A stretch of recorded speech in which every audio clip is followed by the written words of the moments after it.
Hello mga katsoy! For today's video mga katsoy, magluto na sa ni Mrs. og lami ang putahe mga katsoy. Ang lulutuin namin mga katsoy is kinamitisang manok. Ining pormaha mga katsoy, murag mubalitok sa ang bahaw ani mga katsoy. Dili na ta magdugay mga katsoy, magsimula na ta.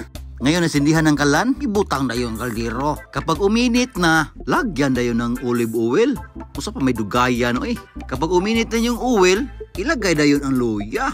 Tapos medyo mag-light brown na yung luya mga katsoy, isunod dayon ang bawang. Pagkatapos, isunod dayon ang sibuyas. Tapos imikos-mikos dayon. Pagkatapos magmikos-mikos, medyo lumabas na yung aroma. Unsa pa may dugayan, ilagay ang manok. Pagkatapos ilagay, bumbahan dayog patis mga katsoy. Pagkatapos maglagay ng patis, lagyan na natin ng pamintang durog. Tapos imikos-mikos na naman. Pagkatapos takpan. Pagkatapos ng 30 minutos, buksan natin. Oh, see? Ang bango mga katsoy. Ngayon mga katsoy, ilagay natin yung kamatis. Kasi, ang lulutuin natin, kinamatisang manok. Katapos mamikos-mikos, ilagay dayon ang Knorr cube. Tapos takpan. Pagkatapos ng 10 minutes mga katsoy, i-check natin. Kasi, dudurogin natin yung kamatis mga katsoy. Pagkatapos madurog yung kamatis mga katsoy, ilagay ang mga patatas. Pagkatapos, imikos-mikos na naman. Mikos mo na yan na malakas!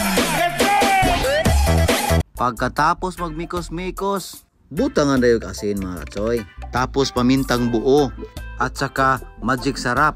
Pagkatapos mga katsoy, imikos-mikos na naman.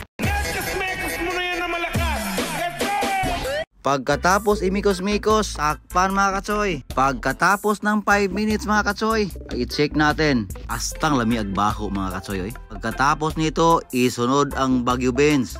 Tapos imikos-mikos na naman mga katsoy. Pagkatapos mga katsoy, dagdagan ng tubig mga katsoy. Mas maganda mga katsoy, ang tubig is mainit para hindi mag-iba yung lasa mga katsoy. Tapos halo-haloin lang natin ng konti mga katsoy. Tapos takpan na natin. After 3 minutes mga katsoy, isunod na natin yung repolyo. Kasi ito ang last mga katsoy. Pagkatapos nito, lagyan ng 3 sili mga katsoy para medyo maanghang ng konti. So takpan na natin. So hintayin natin ng mga 3 minutes mga katsoy. Ito na yung finished product mga katsoy. Kung nagustuhan mo yung menu natin mga katsoy, paki-like and share.